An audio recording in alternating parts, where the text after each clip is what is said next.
love the intro to this album just because it's very foreboding and it's very hinting at the premise of the album, but it doesn't necessarily show you how to get there. It's kind of a cool preview to a movie.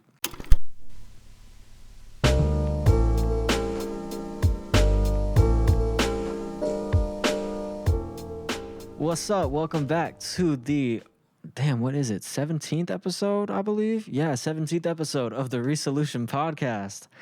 I'm your host with the most, Alex Lacey, and I'm super stoked for this episode today. We're going to be talking about some plots. But before we get into that, I want to apologize that I didn't upload on Monday like I usually do. Today's Wednesday. I just had a ton of homework get thrown at me, so I'm still trying to figure out my internship and classes. I've been trying to register for classes, and that's been a whole mess. But we're here now, and I'm excited to get this started with y'all. So, the 7 plots of hip-hop. I recently got the idea for this podcast when I stumbled upon an article by Helen Fairfax, and she talked about the 7 basic plots, which was basically a reflection of a book that she read called 7 Basic Plots by Chris Booker. So when I read that, I thought, man, that would be super sick, because I have to wonder if some of those plots, she was talking about it in a film context. I was thinking it would be cool if I applied some of those contexts to hip-hop albums or just songs, and just to see if they would fit, see if they would cross over. So I actually did some research today, and I found that a lot of them did.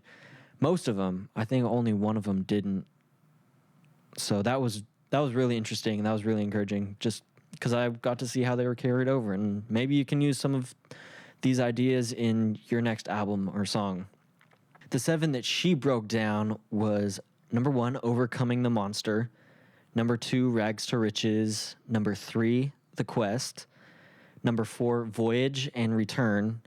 Number 5 was a comedy, and that was the one that I couldn't find a hip-hop example for. If you guys know of a hip-hop example that is comedy, I can't think of any other ones. Just drop it in the comments, because I have no idea. Number 5 was comedy. Number 6 was tragedy. Number 7 was Rebirth. And I was able to find examples for basically all 6 of them except for the comedy, and I had to kind of edit the Overcoming the Monster one to being kind of like just looking around and seeing the artist's environment, because that could be seen as like overcoming the environment or just at least addressing that environment. But we'll get to that one first. So the first one is, I called it the glass window. So basically just taking a look out of the window and seeing what is outside and just writing songs about that, and basically giving an entire album of a perspective of what is going on outside. And it was also, I also named it that because I'm using Illmatic as the example of that, because the album cover for Illmatic is Nas's baby picture just looking outside, if you know what that is. Like, you know how when you look outside and there's a reflection, I have a window right here, so I'm able to see the cityscape outside my window as well as a reflection of myself. And that's what the Nas album cover is for Illmatic, which I thought was super dope when I heard about that. I was like, oh, that makes so much more sense about like his thesis of the album is just him looking out his window and seeing his daily life. A good example of that in the album is One Love, which is basically just a story written in a letter format to his friend who is in jail, which is a hella cool concept, and I've never heard anything like that before I heard that song. I heard something like that after I heard that song, but not before. So I thought that was just a really, really cool way of addressing what is in your environment and how are you responding to it and how are you making sense of it. And then the second one, that was the glass window. That went by a lot faster. I didn't do as much research for Illmatic just because I figured that one is so popular, but Rags to Riches was the second one. And that I found in Joey Badass's Before the Money, which is B4.DA.$2, which looks like badass, which I thought was so sick. I basically broke down his album into all of his songs, and I was able to find sort of the narrative that was weaving its way through. So here we go. The first couple songs I noticed were kind of setting the stage for everything that was going to go down in, or at least the narrative that was going to be played or told throughout the rest of the album.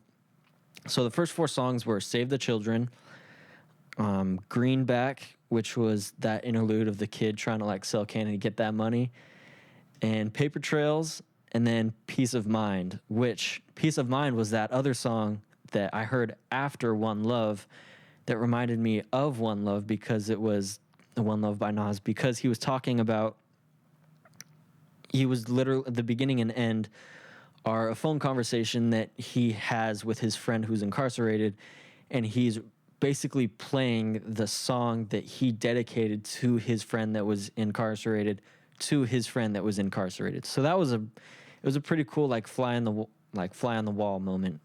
I really enjoyed it. It was cool.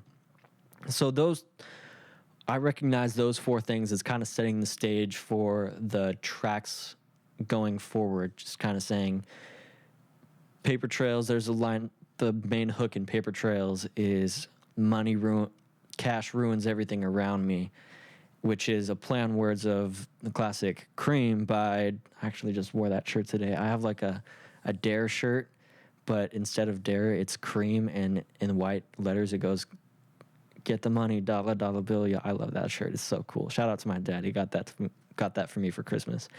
Anyway, so it's a play on words for Cream, but instead of cash rules everything around me, it's cash ruins everything around me.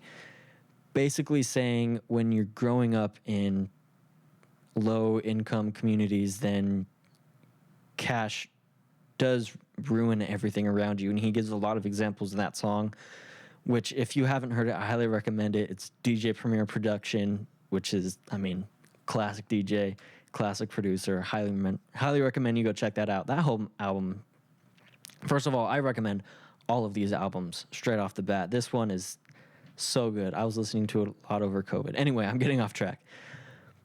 So those 4 songs kind of set the stage, and then Big Dusty was it has an interlude at the end of it, basically having a radio announcer having Joey Badass on the show and kind of introducing him as this new artist, which I recognized as his rap career kind of starting to like gain traction. He was getting a lot more momentum, and this was coming off of his 1999 mixtape.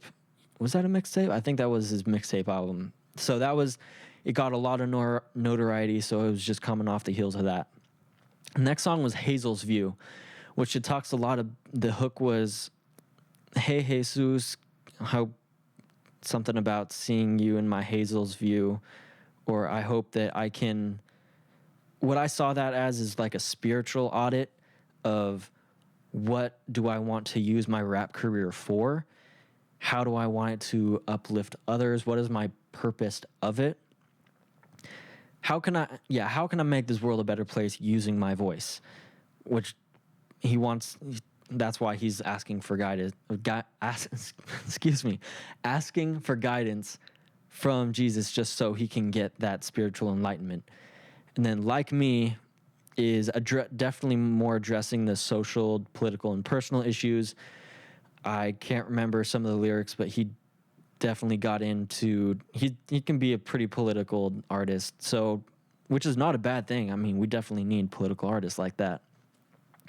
But just addressing, I think that kind of ties back into his last song, Hazel's View, because he's talking about his question of purpose, how is he going to use it?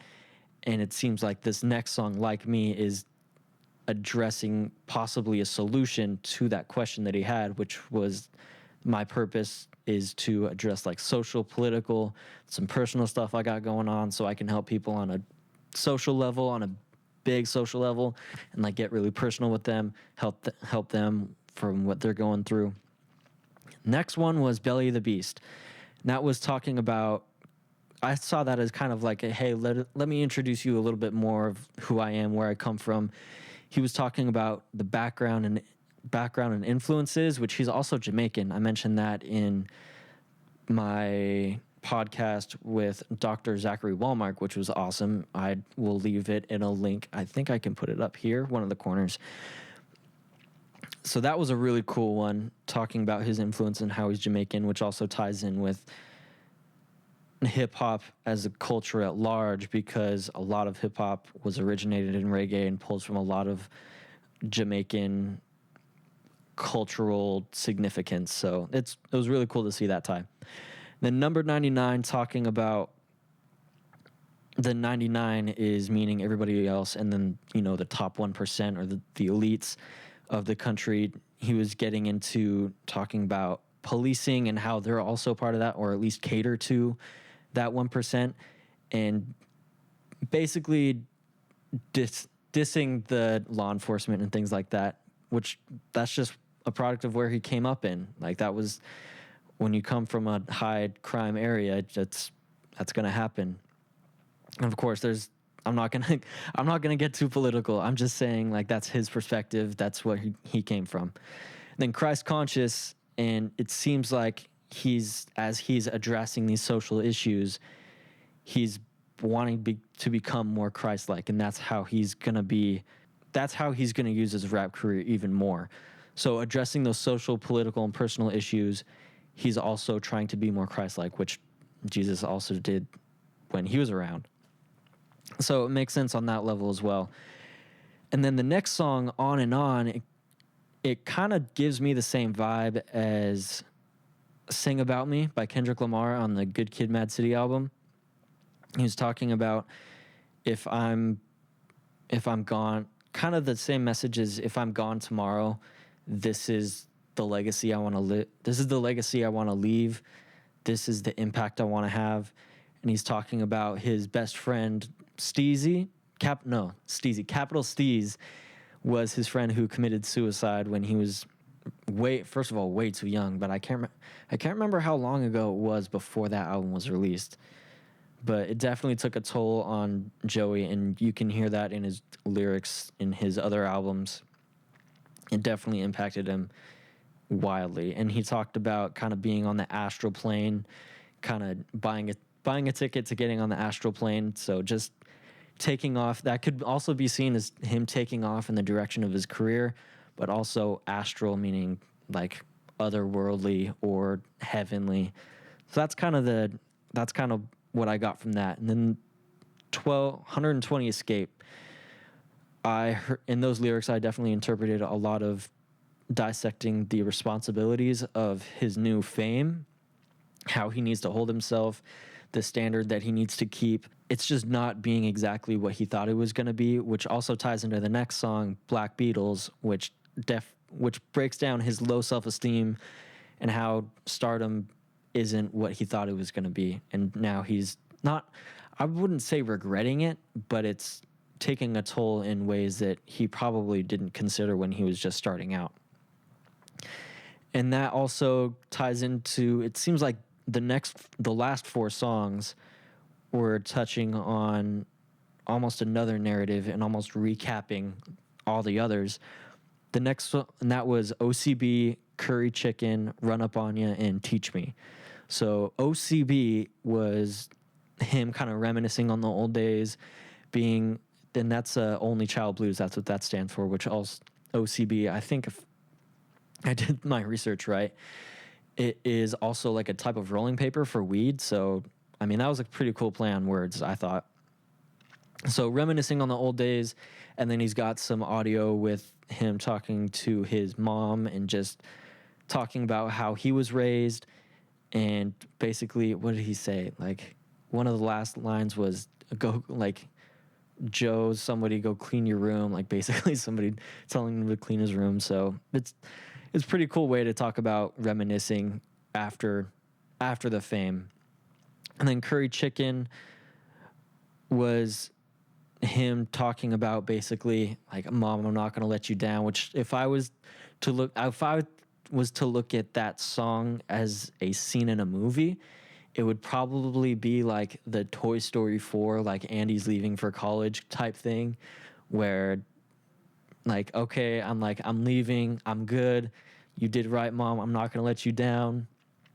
And that's basically what Joey Badass was saying in Curry Chicken. And then Run Up On You was talking about the sexual prowess and how like all these women want him because he's getting rich and famous. And now he's living it up, and he's enjoying the fruit of that labor in terms of his career at this point. And then Teach Me is a much more, it's kind of used, it's Teach Me how to dance, which I think is, I mean, I used to dance, so I thought that was a hella cool line. But it was also, at the end, it seemed to be like a metaphor for sex, and it kind of ends the album on like a lighter note, and it seems much more meaningful than just Run Up On You, which is like talking about how all these women want him. He has one like female vocalist as a feature. I can't remember who that was, but it seemed like more of an intimate thing. So that was number 1 was The Glass Window, and that was Illmatic. Number 2 was Rags to Riches. That was Before the Money by Joey Badass. The third one was The Quest, and that is 2014 Forest Hills Drive. Would you look at that? So the intro, I love the intro to this album just because it's very foreboding, and it's very hinting at the premise of the album, but it doesn't necessarily show you how to get there. It's kind of a cool preview to a movie. And then January 28th, the next song, that is J. Cole's birthday. So that's what better way to start than at birth, the very beginning.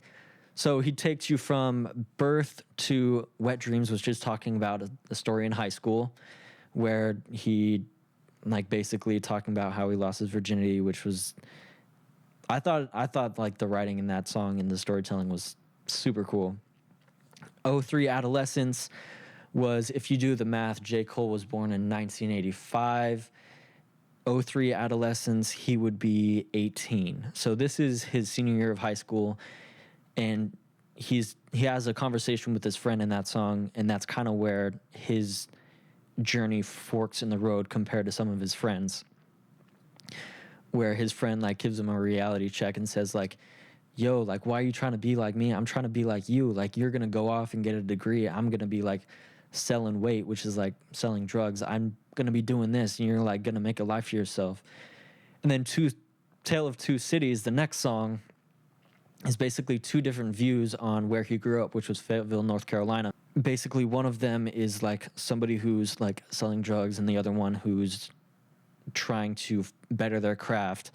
If I understood those lyrics correctly, I'm still a little bit iffy on that one. So let me know in the comments if you have a different view on that song. But Tale of Two Cities is like two different views on the same city. So that's where that leads in, and that also kind of supports the idea of the fork in the road from the last song. The Fire Squad, the next song, J. Cole's definitely like flexing his skills, which that, in terms of the entire narrative of this album, is him saying like, yo, I'm taking this rap thing seriously. I'm going to make it. This is going to be in my career. This is what I'm going to do for the rest of my life, which thank goodness he did, because he puts out some amazing music.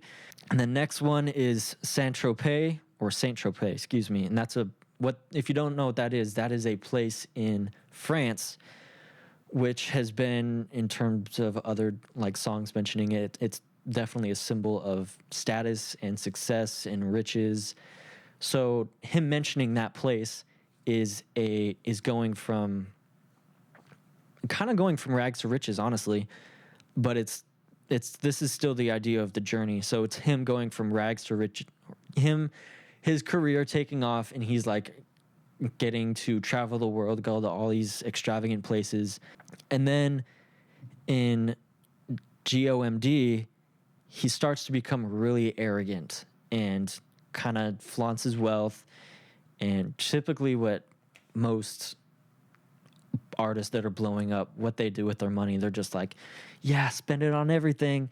And so but then halfway through the song, he realized, yo, this isn't really like fulfilling me. Like, I've never really had love. And like he describes it in another way, but he's basically recognizing like, yo, this isn't fulfilling. I need to find what is. And so no role models is even more so of that, and he's rejecting some of the norms, like the what was it, like the Girls at Greystone, which is like a strip club in Hollywood. He's basically rejecting that and saying, no, I don't, like, this isn't what's important to me, and I'm gonna go back to what's important. And so the next song, Hello, he is trying to contact a past love. He's trying to rekindle that relationship in some sense because he messed up. And now he's just trying to get back what is important, and some of those things he actually lost. And apparently, the next song, he is recognizing where he went wrong. He apologizes to his mom for being so strong after.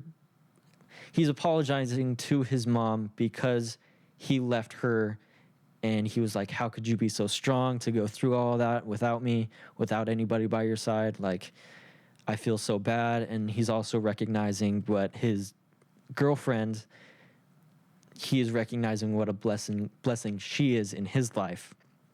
And then Love Yours, that is the main thesis of the album, basically talking about what's important, embracing whatever it is, and saying money's not the most important thing. And the size of your house isn't the most important thing. The size of your car is not the most important thing. It's who's in the car with you, who's in the house with you. It's about the people around you. And if those people love you, then that's it. So he definitely had to go on a journey, and he took us on a journey from birth all the way until his realization of what I thought would fulfill me isn't. And he was able to teach us this lesson of love yours, love what you have, recognize the love that people have for you, and that's all you really need. That's all that really matters. So to recap the three so far, there is the glass window plot, which is posed by Illmatic, by Nas, where he's talking about just his environment around him. Rags to Riches, and the example used in this was Before the Money by Joey Badass.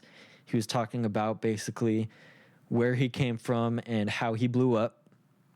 The Quest, which is 2014 Forest Hills Drive, which you could look at as Rags to Riches, but he's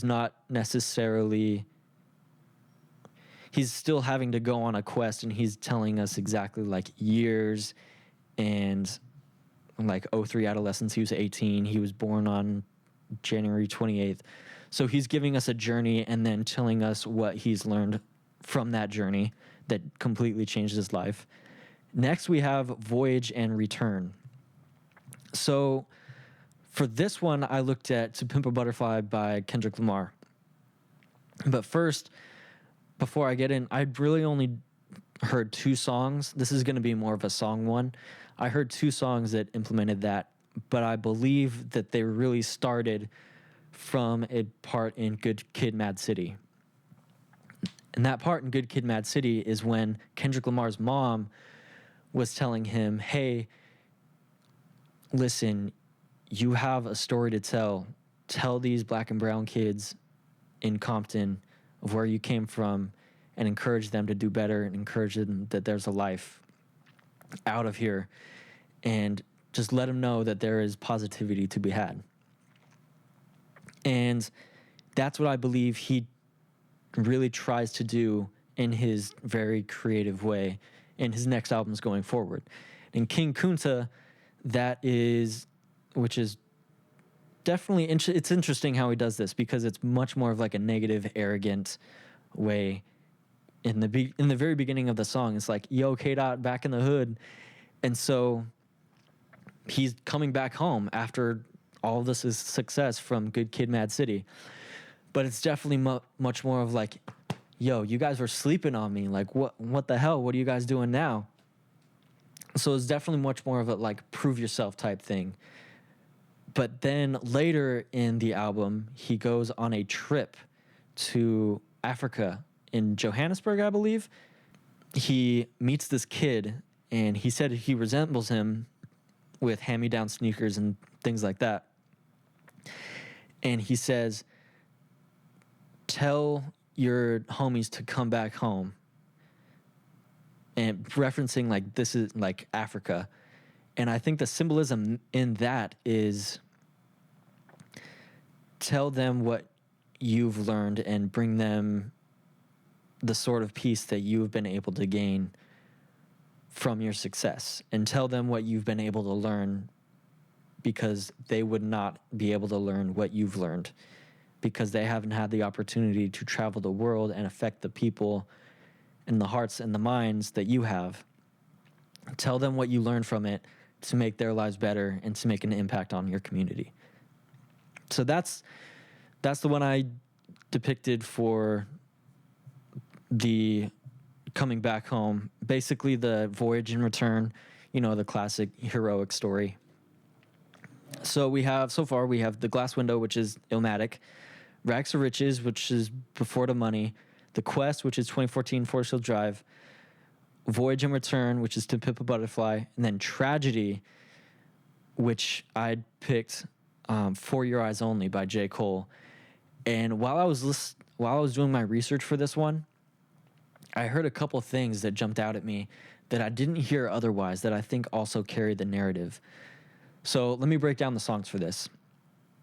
Bell Tolls, For Whom the Bell Tolls, that is the intro to the album, and he's talking about bells and rain, which I started to think, is that like a funeral? Because when you think of rain, it's usually connotative with being very sad and depressed, and bells, it's like the song is called For Whom the Bell Tolls, and in the song, he actually says bells are getting loud. So I'm thinking like maybe death is near for somebody. And I picked up on that, and I was like, damn, that's kind of a really depressing intro. But I was thinking, does that actually add to the tragedy of the album at whole? So I thought it was really interesting.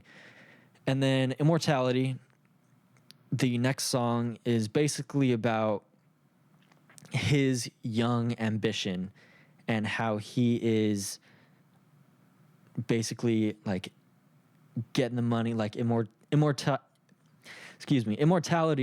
I mean, people at my age, we think we're pretty immortal. Like, I'm 22, and there's a lot of people who are doing crazy stuff, thinking, they're not going to die, that they're going to live forever. And I think it's just I heard that was a luxury of the young. But truth of the matter is, death is going to come for us all, no matter what age. So might as well just make the most of it while you're here. So yeah, point of it is, don't make stupid decisions. No, don't make stupid decisions when you're young, because it's going to follow you. Deja Vu, the next song, he's talking about basically hitting up the clubs, like getting with all the girls, basically just living a life of lust for right now. And he's just living it up. He's spending the money. So that's what young people do. Like, tying back to the first song, it's not necessarily the smartest, but people still do it. Ville Mentality, I saw that as basically somebody not tolerating disrespect to them, and that can lead them into a lot of trouble. Like J. Cole says, people would never, don't ever play me, don't ever take my chain, don't ever take my girl, don't ever disrespect me. But also, because of his success, people are kind of leeching off of him. People are trying to asking him for money, girls are trying to get with him. And he was just basically, people are trying to take advantage. It's that, now that I'm saying, it's kind of an interesting thing between getting taken advantage of and don't ever disrespect me, which, if you're getting taken advantage of in terms of yo, can I get just if somebody keeps asking you, like, yo, can I just get $100 for the week? Like, I just need to get by, and they're asking you that for like months, I would see that as kind of disrespectful. I don't know about y'all, but that's just me. And so I just think that's an interesting dichotomy between those two things. And She's Mine is basically a really sweet song about him falling in love with a girl, like potentially getting married. And then the next song, Change, he's totally changing his life around, but is still witnessing the casualties around him.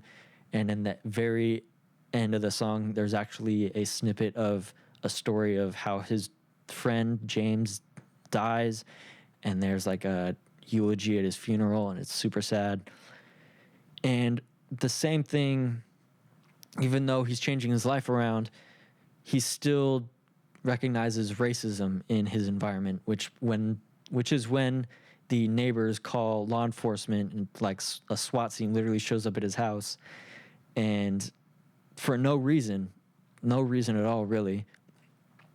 And so he's just like, yo, what the hell? And so he's blaming it on the neighbors, like, because he's got some white neighbors. And Folding Clothes, kind of going back to the She's Mine, like loving the couple's life, like just wanted to treat his woman right. And She's Mine Part 2 is basically has a very similar production, if not the same production as She's Mine Part 1. And he's talking about now he has a daughter and just falling head over heels for her. And that's accompanied by like babies crying like a little baby crying in the background, and super sweet. And then For Your Eyes Only, the final song in the album For Your Eyes Only then do we realize that it's a concept album and that it's really a tragedy.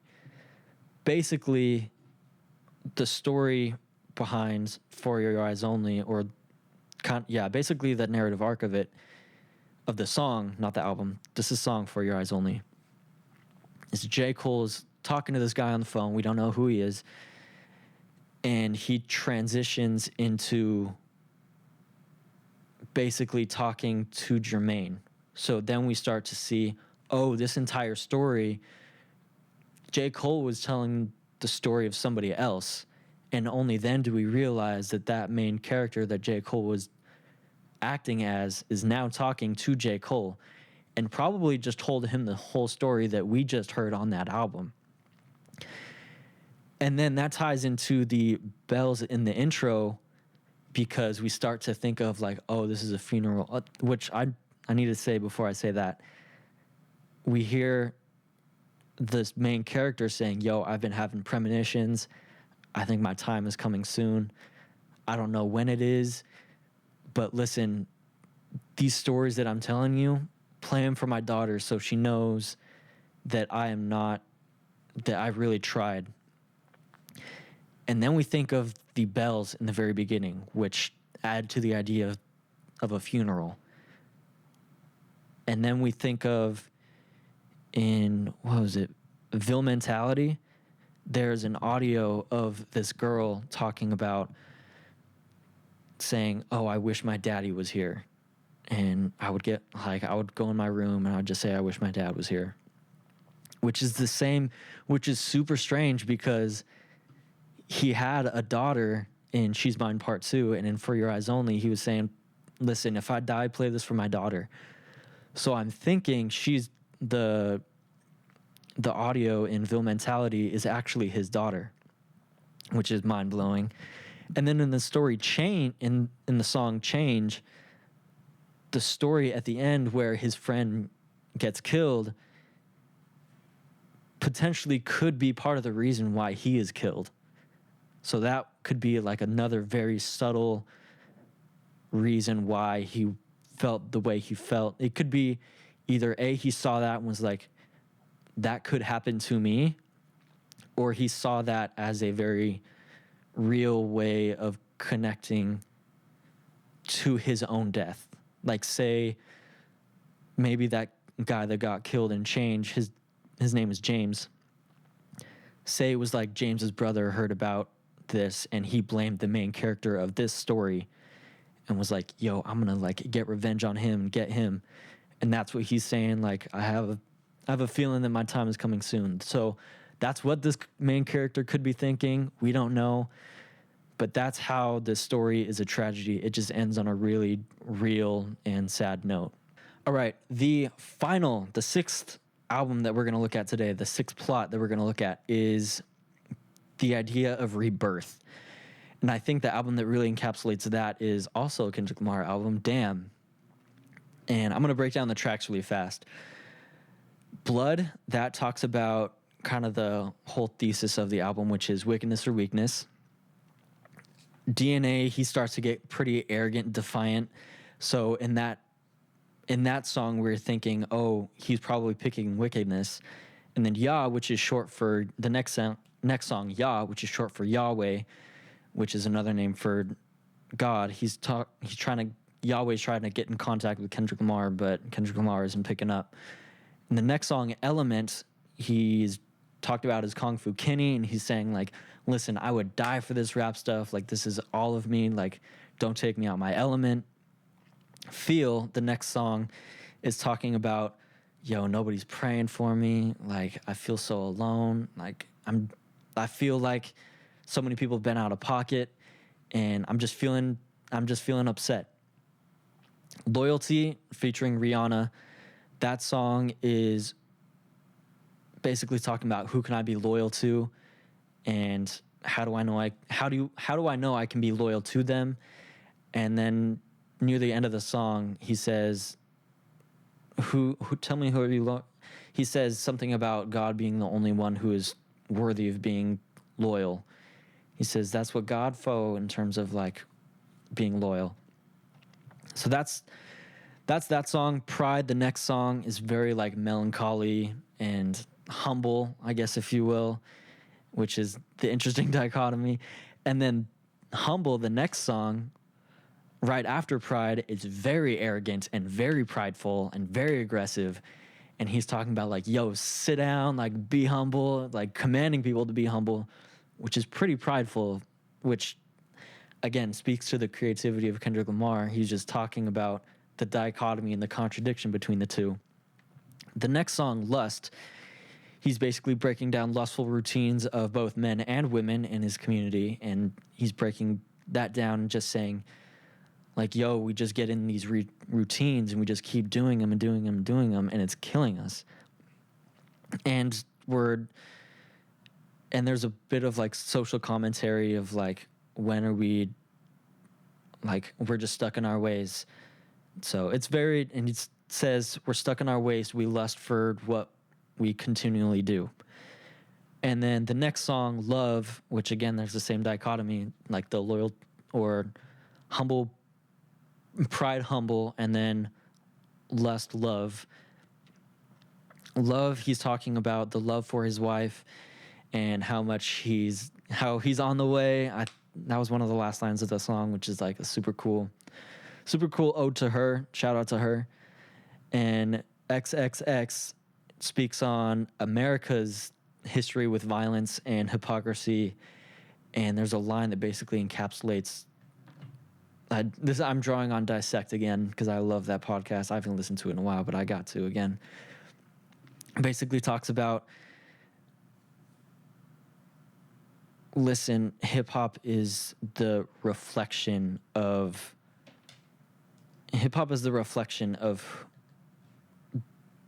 the wrongdoings of America. So how can America get mad at hip-hop at large? Which is a very, very powerful, and I don't think I've ever heard anybody say it like that, but the more I think about it, the more true and the more I believe it as well. Like, if you look at the amount of just like the history of racism and inequity in so many different areas, it's like, yeah, these people are going to speak up. And then it's kind of the whole Frankenstein story where Dr. Frankenstein, he creates this monster and then he becomes afraid of it and tries to kill it, which it's like, if you create something, you have to deal with it. You can't just let it go and have it run loose, because it's just going to like come back and haunt you later. So it's the idea of that hypocrisy of like, how can you create something and then run from it? And then Fear is talking about, the next song, Fear, is talking about him losing it all because he's gone so far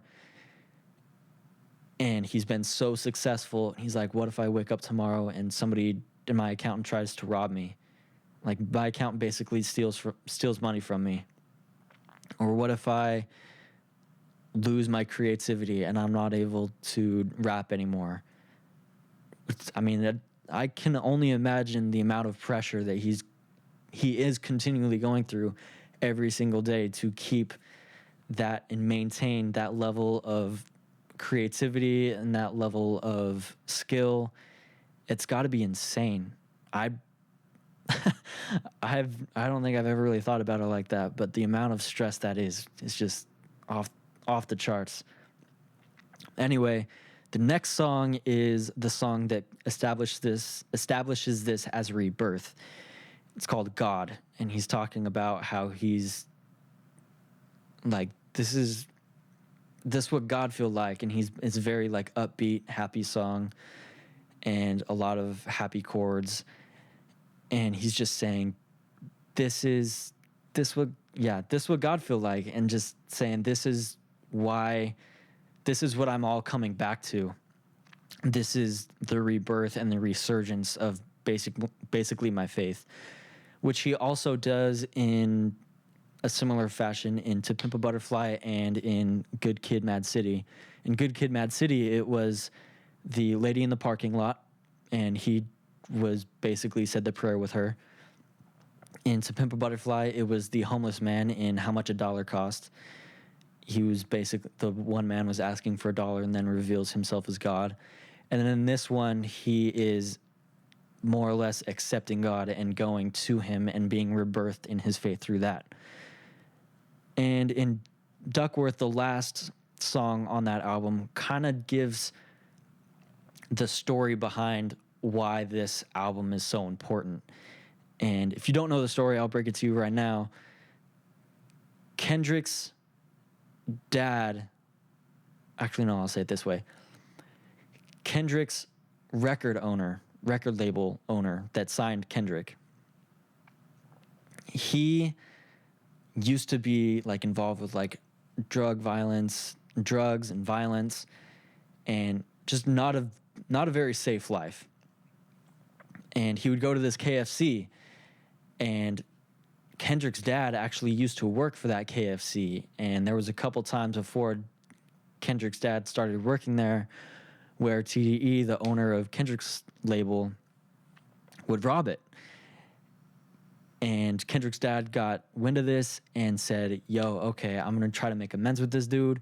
And so he would give him free food whenever he came through. So he was like, yo, just like spare me, like we're good. And later, he ended up robbing the KFC, but he didn't pull the trigger on Kendrick's dad because Kendrick's dad gave him free food. And so he was like, yeah, I'll let this dude slide.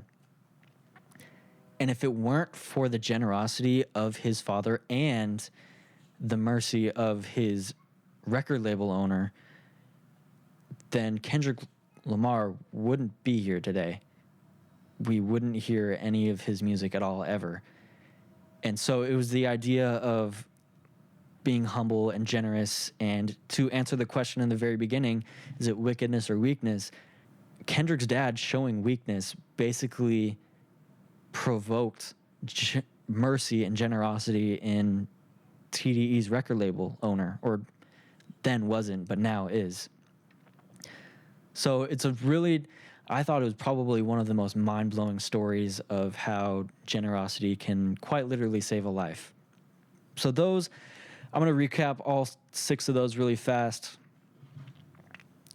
We have the first one, the glass window, just looking through a lens, that is illustrated in Illmatic by Nas. We have the Rags to Riches plot, which is illustrated in Before the Money by Joey Badass. Number 3, we have The Quest, which is illustrated in 2014 Forest Hills Drive by J. Cole.